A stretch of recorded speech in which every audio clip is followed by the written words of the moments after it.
Alrighty. Howdy neighbors and welcome back to the Devine Speaker. Last time we learned a little more about Ilron, who is green-haired man, and Varys, who is peach-haired god bird guy. And then Ether took the horses and left the carriage, so now we're trying to figure out how to be in the forest. And we're talking about who's going to be on guard duty for the night. We're going to go after Leos because of course we are. I'll go after Leos. Well, that was easy. Varys, you can take the slot after Cabbage Patch over here. Cabbage Patch. Got it. The rest of you should get some sleep while you can. There's only a few hours until sunrise. Leaving the crackling flames was finally starting to make me feel a warm sleepiness. So I laid down by the fire and closed my eyes. Sleep found me despite the location. It was quiet, completely, utterly quiet. Not just the camp, where most of the others were still curled up fast asleep. It was my mind, too. No voices spoke to me, reaching through my empty dreams. It was like my thoughts had become blank. With a sigh, I sat up slightly. It was strange, really. How fast can I go from being accustomed to something? Not hearing the voice. Why did it feel so wrong, so alarming? Took a look around the camp. Ilron was asleep not far from me. I guess his shift must have ended. I don't think I'll be able to get back to sleep yet, so I might as well get up and stretch my legs. Leos sat on the other side of the campfire, staring into the flames. His face looked stern and serious. Considering my shift was after his, him being awake must have meant it was nearly my turn anyway. With that thought in mind, I decided to join him for a while. What are you doing up? You can sleep for a bit longer. You don't need to buzz around me. You look a little lonely, though. Can I give you some company for a while? You really can't help yourself, can you? I can't even have an hour to myself. Nope. If you really want me to leave you alone, fine. Forget it. Yeah? Stay if you want to. Mm-hmm. I bet you secretly wanted me to stay anyway. Fine. I'll spend some of my precious time with you. The spot next to him looked warm and inviting, so I helped myself to his side. Wow, you caught me. How did you know that I secretly love spending my time chatting with annoying shrimps? Good job, buddy. Hey, I'm just normal-sized. What'd that make you, then? An eel? And you've already started. Why don't you make yourself useful and put some more wood on the fire, hmm? I loaded up the fire with more sticks, and Leo sat with his chin in his hand, still staring into the flames. It's been a busy few days, don't you think? I'm glad that it's over now. Over? What part of this is over? We might have left one problem behind, but we've instantly found ourselves in another. Trouble never ends.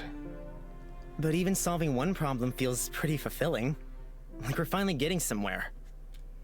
The only place we're getting is the back end of nowhere. We're no better off than we were when we first started. We just have a bunch of extra baggage. Don't you think it's nicer to travel in a group, though? Plus, Ilron seems pretty useful. He seems pretty good at, well, surviving? Oh, bad choice of words. Yeah, he can take his surviving elsewhere. I'm sick of seeing his face. Valid. Stop being so hostile towards every new person you meet. He's a little strange, but he did save my life yesterday. I owe him for that. He clicked his tongue and threw more kindling into the flames. He seemed extra annoyed tonight. If he's so useful, then why keep me around?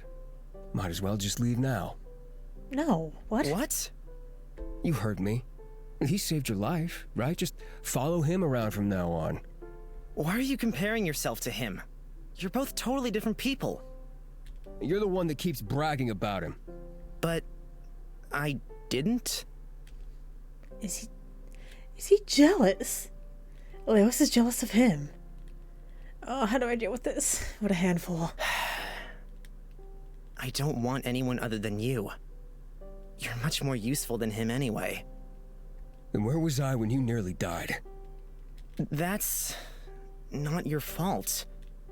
You couldn't have done anything about that. If I just tried harder, Nox did something to you, and no amount of trying hard would have stopped that.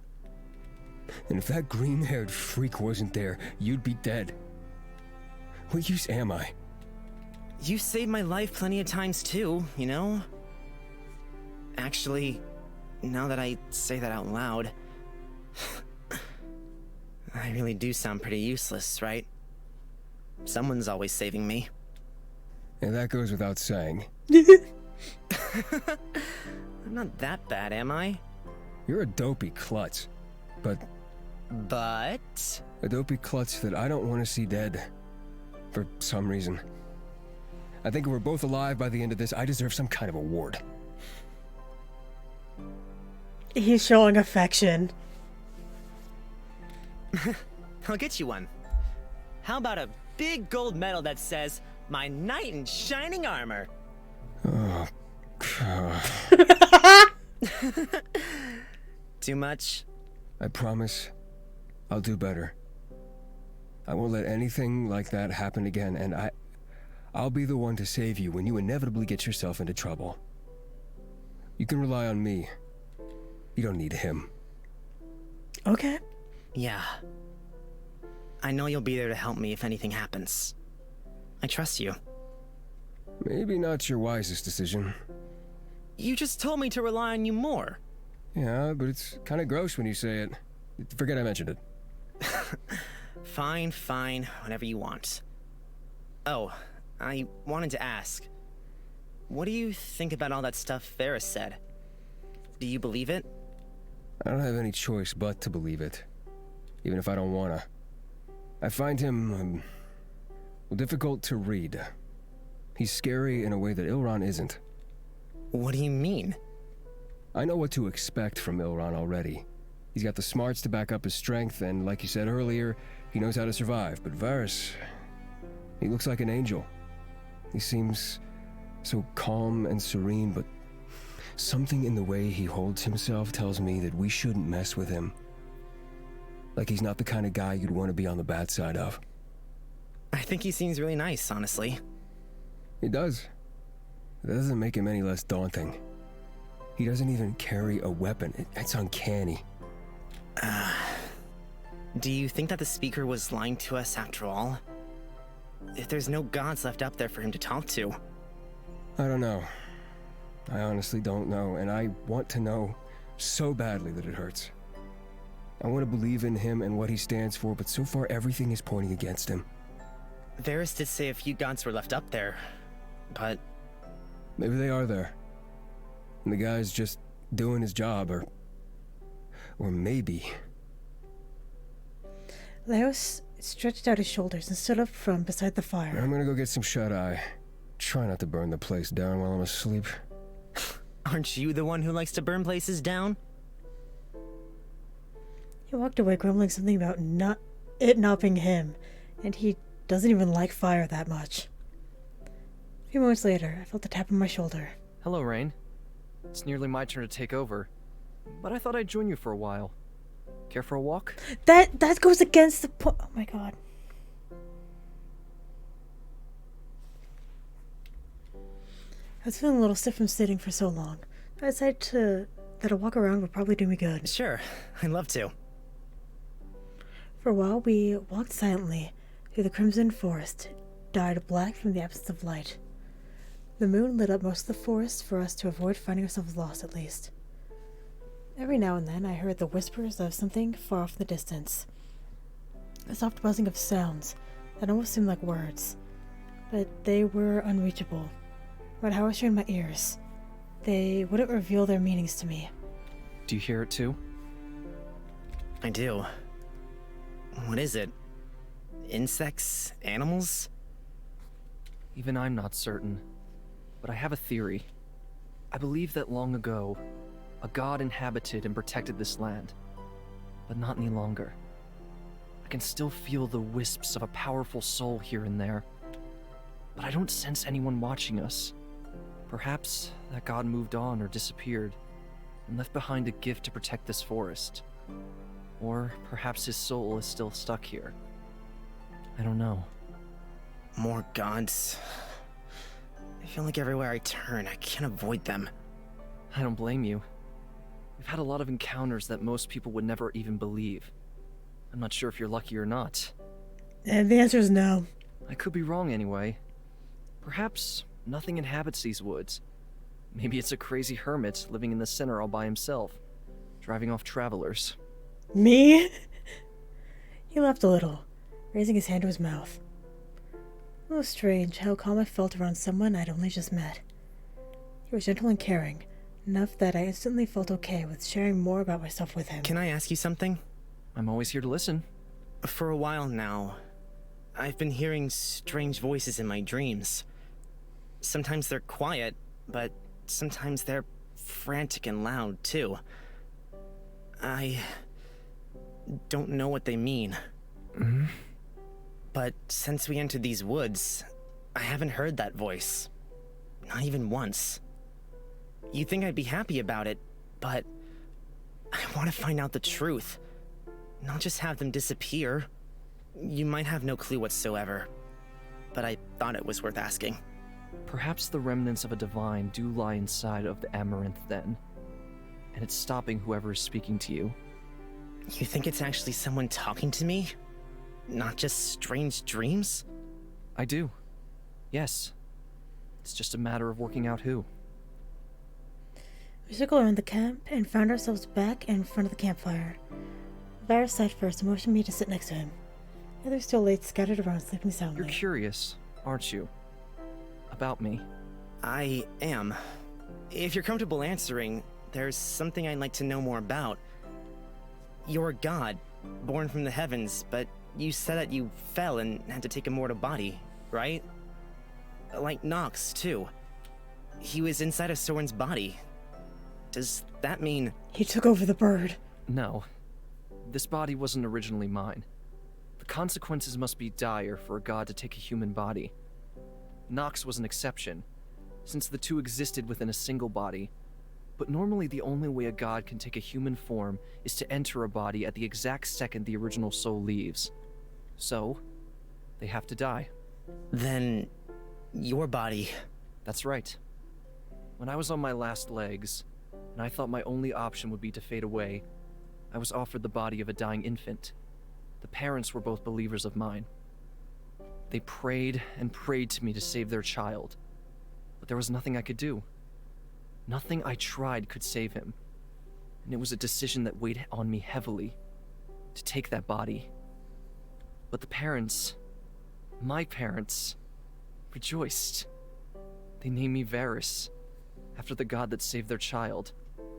I grew up as a human, on a farm far away from here. My life was simple and happy. A human family? Where are they now? They're long dead. This was 500 years ago. I'm... sorry to hear that. Don't be.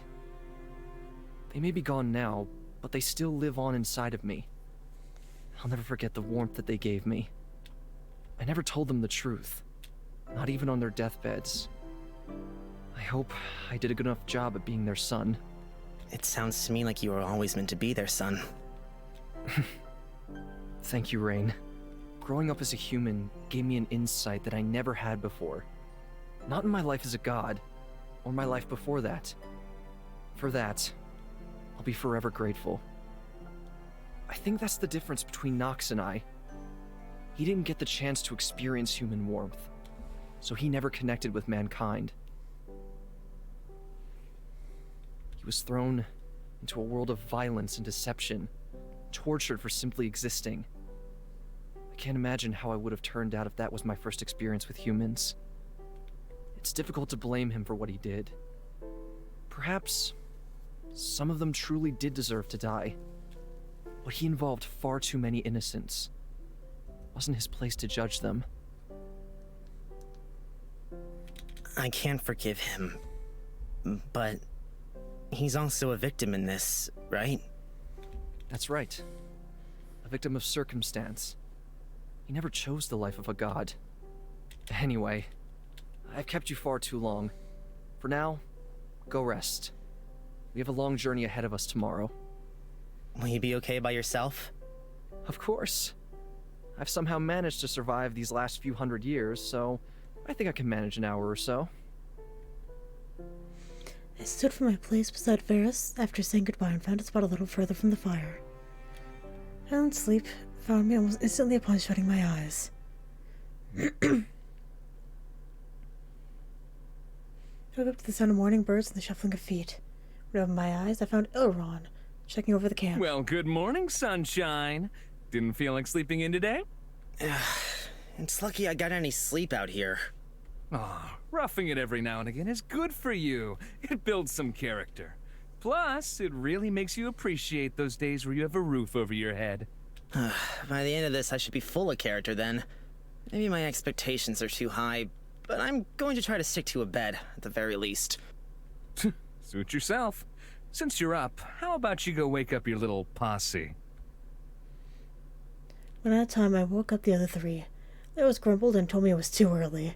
Fawn got up with no issue, and Son clung to me when I poked at him, to Fawn's chagrin. I approached Soren quietly, then realized it didn't matter how loud I was. I wasn't going to wake up anytime soon after all. It's just softly rose and fell, stuck in that eternal slumber. At least he was alive. Hold on, Soren. All right, it's about time we left. Otherwise, we'll just be wasting daylight. Come on, Leos, don't look so down.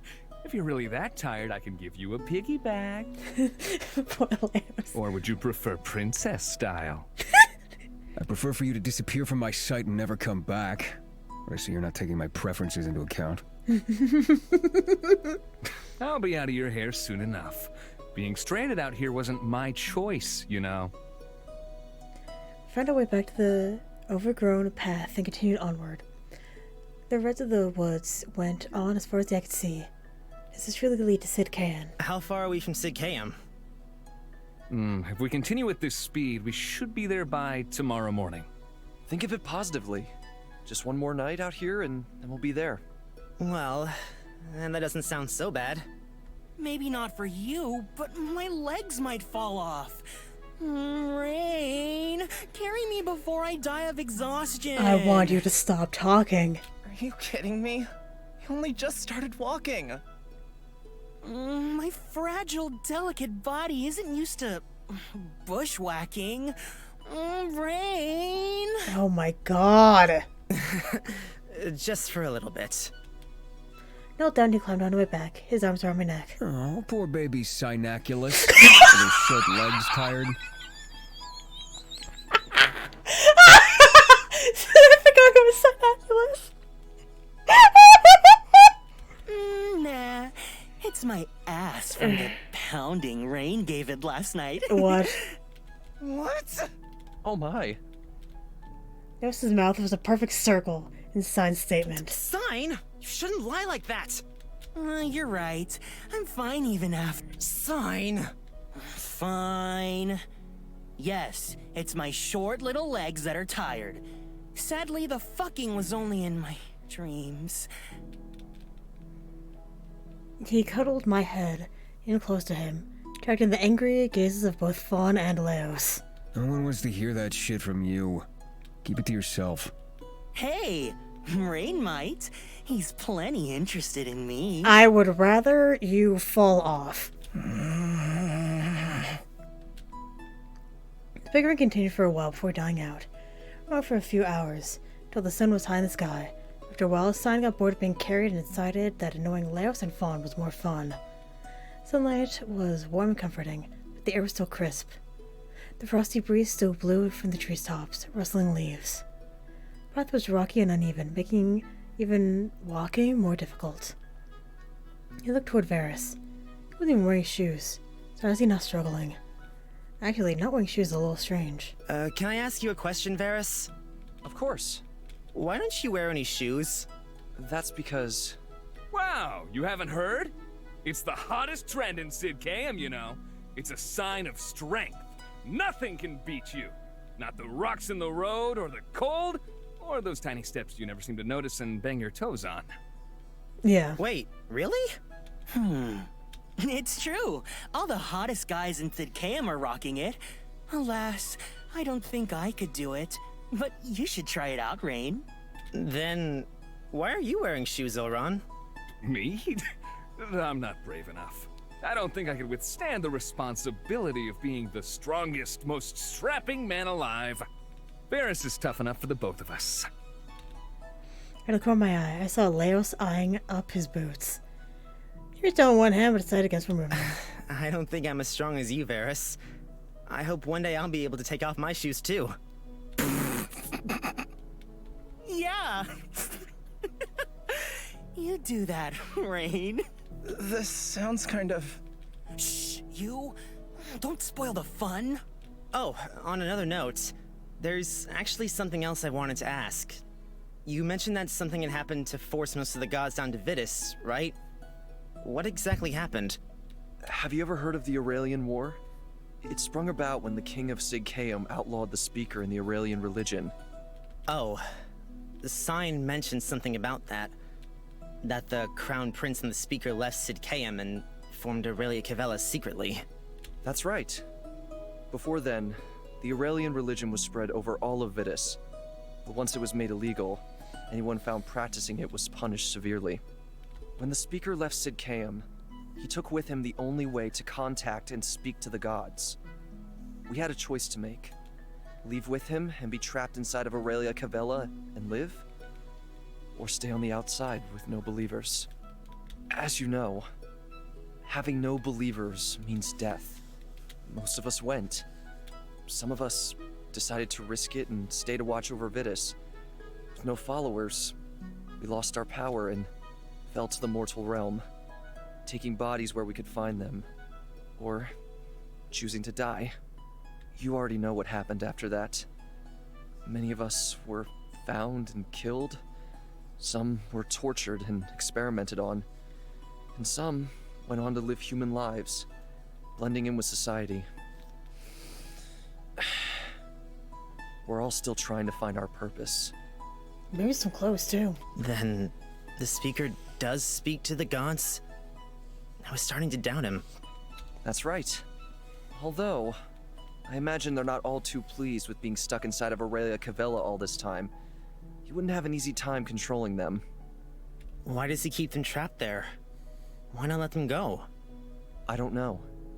I've never met your Speaker, and I haven't been able to contact any of my fellow gods trapped there. In 500 years, anything could have changed. He was always meant to be our connection, our lifeline to mortals. It's sad that we lost that. Although, now that I can actually talk to you all, that's nice too.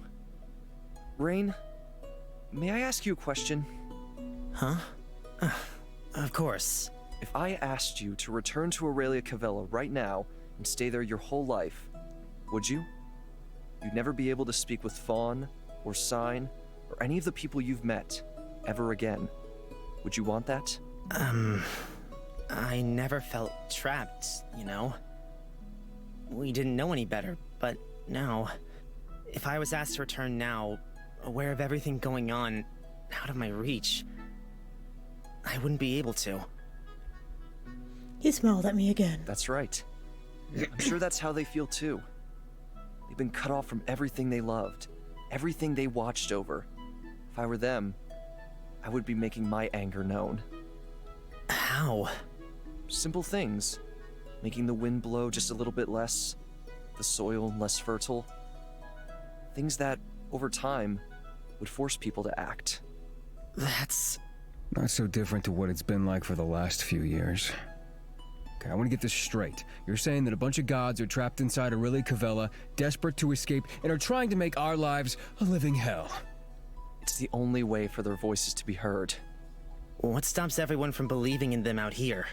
Well, some remain, secretly worshipping their favorite god, but not many.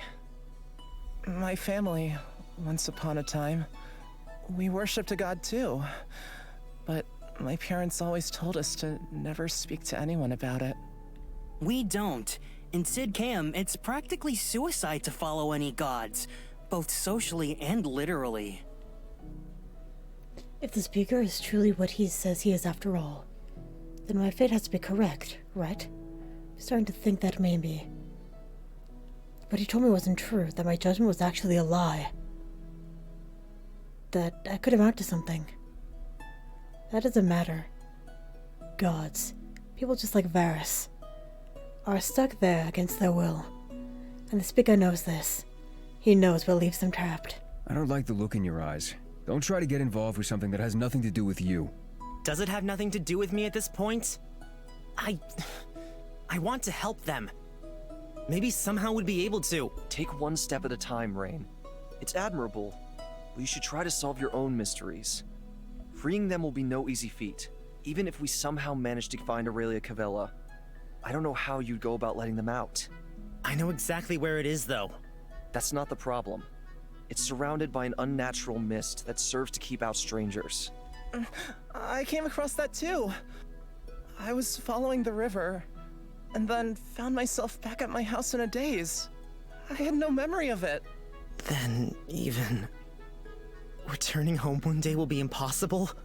Nothing is impossible, but just focus on one thing at a time, or you'll find yourself tripping up. You need to find Caspian, right? I mean, maybe. I don't know. That's right. That's step one. Then we'll work out the rest as we go. That's right. From a branch of the tree, a small yellow bird flew down and landed on Varys' shoulder. In an instant, Fawn was at his side. You know, one of the best things about having a human body? I can be the one doing the petting. He reached out and gently stroked the bird's head and beak, and it tweeted happily. It's a little sad, though. The older I became and the more I grew up, the less people around me wanted to be pet. Aw, I'm sure if you asked nicely, lots of people would gladly let you pet them.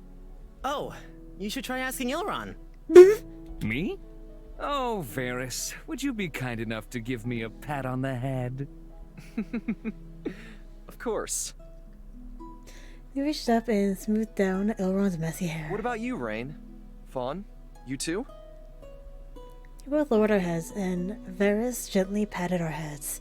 If I had to guess what I'd be doing today, being pet by a god would have been my first idea. Leos? Yeah, no thanks. Would you rather Rain do it? What? No, of course not. Well, I mean, unless he wants to.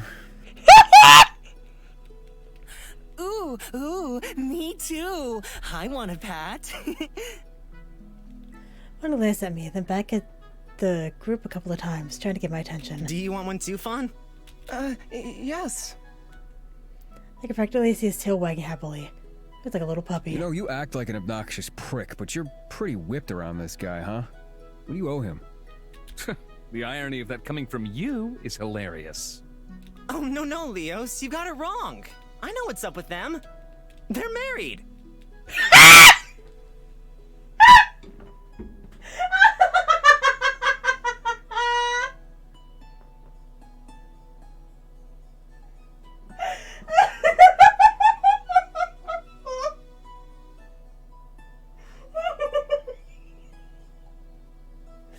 Oh no, shoot me in the face.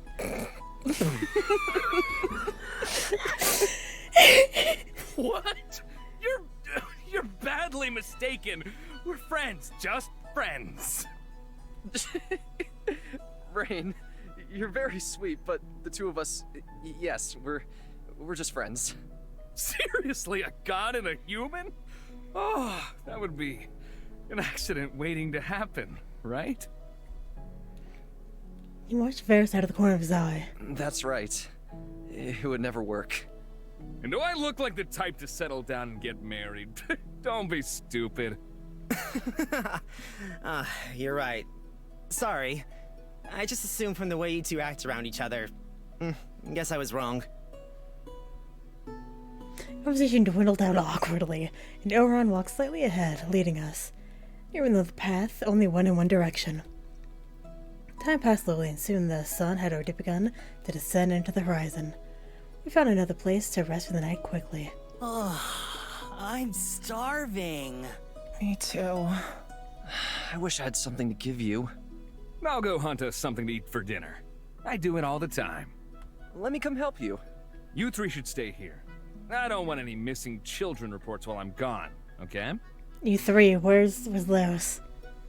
Gently leant Soren's body against a tree, before turning around and leaving with Varys in tow, staring into the growing shadows. He still looked like he was sleeping. But if he woke up here, where negative emotions could be amplified, that could be disastrous. Ugh, good riddance. Might finally be able to have some peace and quiet. You are mistaken, but I am going to end this episode here. So maybe you'll have like 2 minutes. Anyway, thank you very much for watching, and hopefully, I will see you later.